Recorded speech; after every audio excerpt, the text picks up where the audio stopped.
What's your opinion on using psychedelics for awakening? I personally have never done it. I personally don't care for it.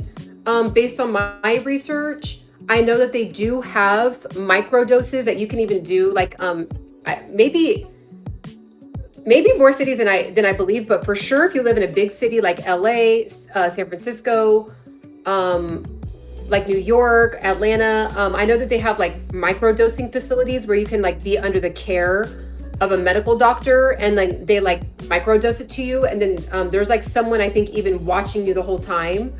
I think in a very controlled, safe environment, I get it. I would, maybe be open to encouraging people to do their research on that. I do know that there has been microdosing done, and it's literally healed people from their trauma, like their deep, deep, deep childhood trauma.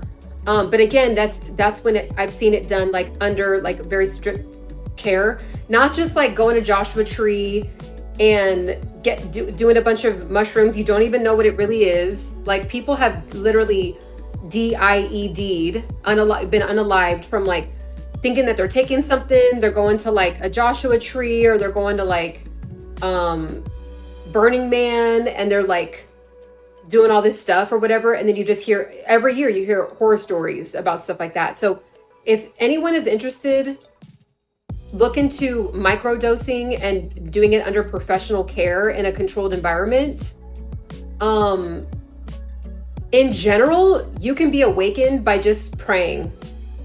Like if you really just, like if you tell yourself you need a third-party substance, then that's what you'll need, is a third-party substance. If you just say, God, I'm open, give me the downloads, then you'll get them. So like I've had awakenings just by downloading straight from God, right? Or legal retreats. So I've seen both. I've seen like the ayahuasca retreats. I've seen people have amazing experiences, and then I've seen, like, if you just type in the downfall of or the dark side of ayahuasca, make sure, bottom line is, what my answer is, make sure to research both.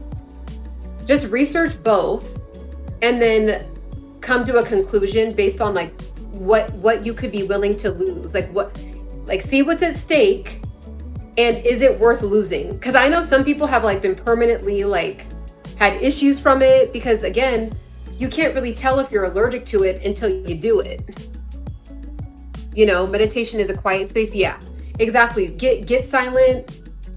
You could literally have an amazing spiritual awakening experience if you just keep up with your ability to be in silence,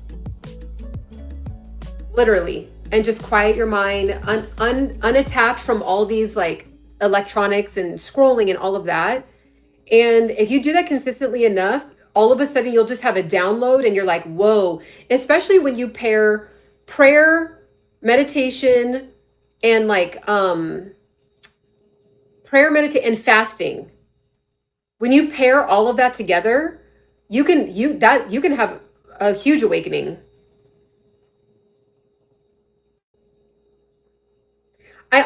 This is just now this part is just my personal opinion. Again, I am biased because I've never done it. I don't have a desire to do it, but I think that like doing a psychedelic is like rushing the process.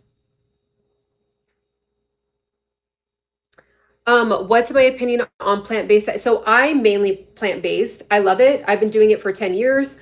I am going to be 40 next year. Like my next birthday is going to be 40. I'm 5'7". I'm 136 pounds. People say I look pretty youthful. I think it has to do with being plant-based. I'm an advocate for it. Number one downfall with it is that people then do not keep up with their protein intake. And so it makes plant-based diets and vegan diets and vegetarian diets look unhealthy because people often do it in an unhealthy way. Okay? So yeah, and I think it has to do with me eating a lot of plants. A lot of plants, a lot of legumes, a lot of fruit. I do take pea protein powder. I do take creatine. I do have chia seeds, flax seeds, pumpkin seeds. almonds, walnuts. Like I keep up with my seeds. I keep up with my beans. So any kind of legume, chickpeas, black beans, lentils. I do have tofu from time to time. You don't want to take that every day though. Tofu, tempeh, sometimes. Again, all the different chia seeds, flax seeds, and hemp seeds. So that has its own category. You throw that into a shake. Also, all the different milks, almond milk, pumpkin milk. So you gotta like make sure to stay on top of your protein when you're plant-based. Do you know if any technically there is protein in some of the plants like per serving. I believe spinach has 5 grams of protein per serving.